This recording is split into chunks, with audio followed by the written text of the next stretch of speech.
the disappearance day of Bhakti Charu Swami.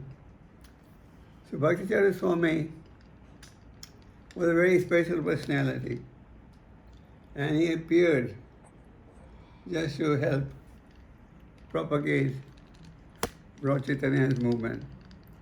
And Bhakti Charu Swami, in his young age, he took interest in spirituality, and his search for spirituality took him to some youth groups. They were practicing religion,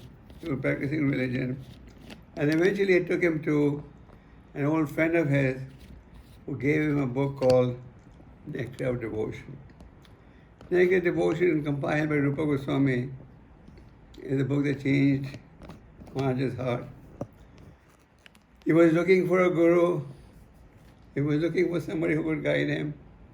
And when his friend Sarvabhauma gave him that book, he was convinced this book had all the answers. And the answers were in Prabhupada's instructions. So, Bhakti Charu Swami served Prabhupada in many ways. For example, I understand that he first translated a book, Renunciation Through Wisdom and Vairagya Vidya. These were books based on Prabhupada's lectures that Prabhupada had given in Bengali. And when Prabhupada saw these books published based on his lectures, he was very, very pleased. And then later on, Bhakti Charu was given the responsibility of translating all of Prabhupada's books in Bengali. Prabhupada, when he came to India, he was very keen that all his books be translated in various Indian languages.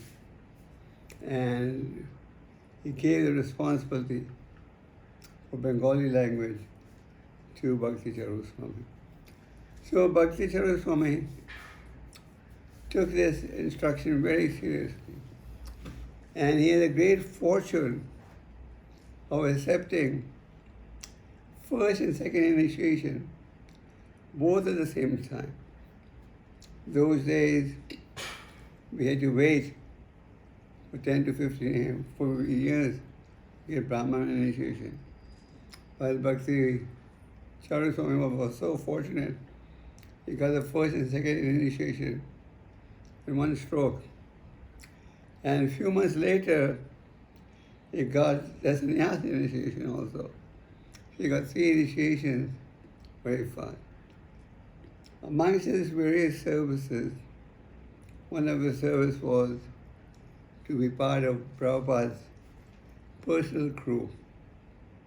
It wasn't an easy job to get.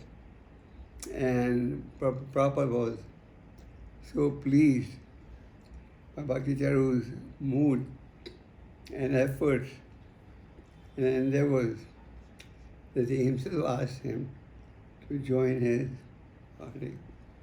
So he went to with Prabhupada to Allahabad. From Allahabad he came to Calcutta and to Bombay. And then when Prabhupada went on his last trip to Vrindavan, Bhakti Charu was also in that trip. Well, he had a unique fortune of being a new devotee and serving Prabhupada so intimately. Bhakti Charu, as I just said, concentrated on translating his books into Bengali. Prabhupada gave maximum importance to book translation and publishing. And I was told that Bhakti Charu Swami took this service so seriously that he would stay up in the night. Like Prabhupada used to stay up in the night. He would stay up in the night to translate these books. So Bhakti Charu would please Prabhupada by his translation work by his preaching work. And Prabhupada gave maximum importance to translation and preaching. And the Ujjain temple was also built in record time. I used to joke with Bhakti Charu Swami, and the joke was, Maharaj built the fastest temple in ISKCON. We all built so many temples, but nobody built a temple as fast as Ujjain was built. So, I believe it was built in 1 year. I was here for the opening, and it was a very well organized opening program. And the Ujjain temple was very beautifully done. And then it expanded. Then Maharaj also had a great desire to see Prabhupada's achievements recognized all over the world. So Maharaj thought of utilizing the media.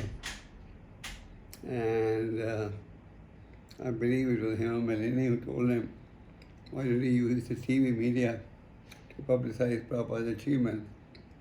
So our godmother, Satru Maharaj, wrote a beautiful biography on Prabhupada. So using that as a basis, I believe over 100 episodes were produced depicting Prabhupada's life. And millions of people saw this exposure. So Bhakti Charu Swami was very dedicated. As you heard from Raja Hari, he would travel all different parts of the world, emphasizing the importance of putting Prabhupada in the center of our lives and emphasizing the need to put Prabhupada books in the center. And he did a big job as a GBC man, preaching this all over the world. He was preaching boldly that we should keep Prabhupada in the center. And as long as GBC is a guiding spirit, it's going to remain together. So Bhakti Charu Swami was very dear to Prabhupada. He was very fortunate. He got such nice opportunity to serve Prabhupada. And no doubt, devotees are also feeling painful that this is probably the first anniversary where Maharaj is not personally present. As the scriptures explain, there is Vapu and there is Vani. Vapu is always temporary and short term, and Vani is longer. Prabhupada dedicates the first canto to his Guru Maharaj and says, he lives forever by divine instruction, and the follower lives with him.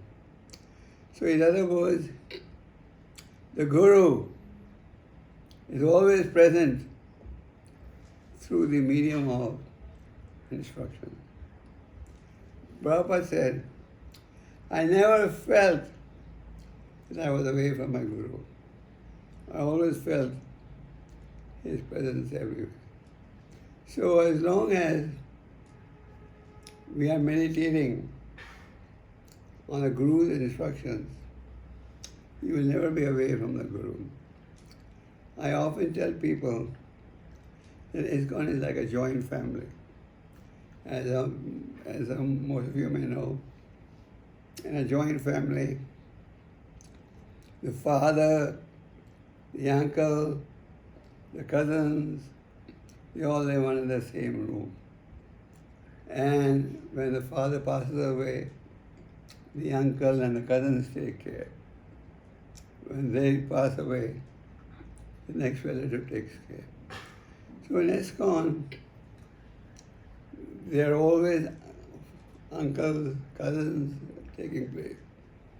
We should never feel that we are alone, or we should never feel that our Guru is not here.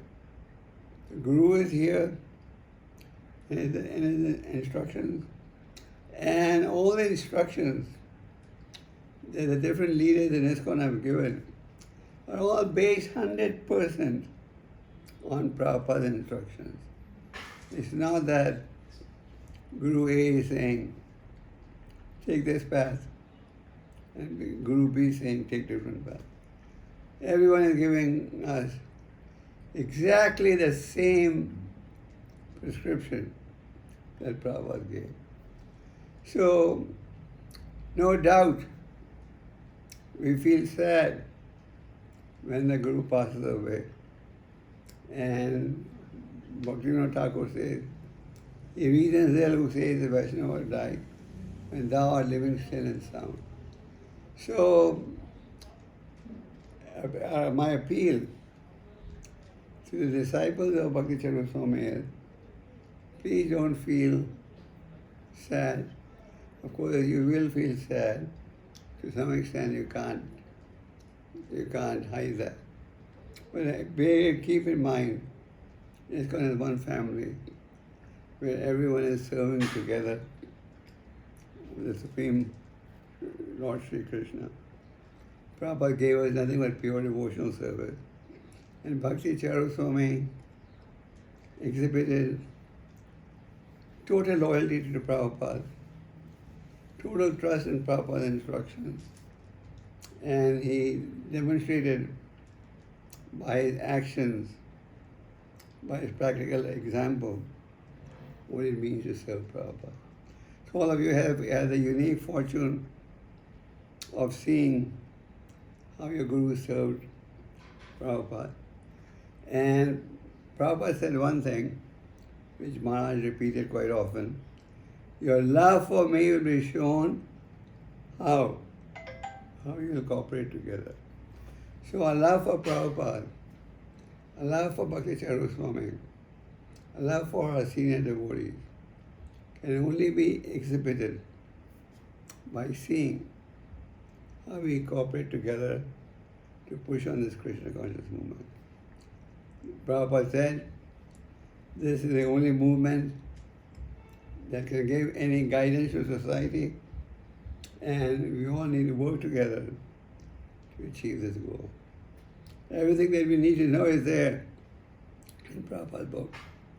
So on this auspicious occasion, I want to offer my respects to Bhakti Charu Swami. Bhakti Charu Swami and I used to meet quite regularly. When he used to go to Bombay or Delhi, he was a very dedicated devotee, advanced devotee, who had firm faith in Prabhupada's teachings.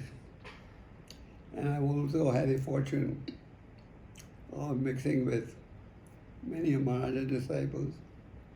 And we are here to serve Maharaj and Prabhupada as long as the body lasts. And you can be rest assured that the ISKCON Society cares for your welfare, desires to see you make spiritual progress, and all your uncles and aunties and cousins will gladly do whatever is necessary to help you go back to Godhead. So, all glory to Bhakti Charu Swami, all glory to disciples of Bhakti Charu Swami, and if there's any service I can do, please let me know. I'm here to serve Bhakti Charu Swami disciples and Prabhupada disciples in this movement. Hare Krishna.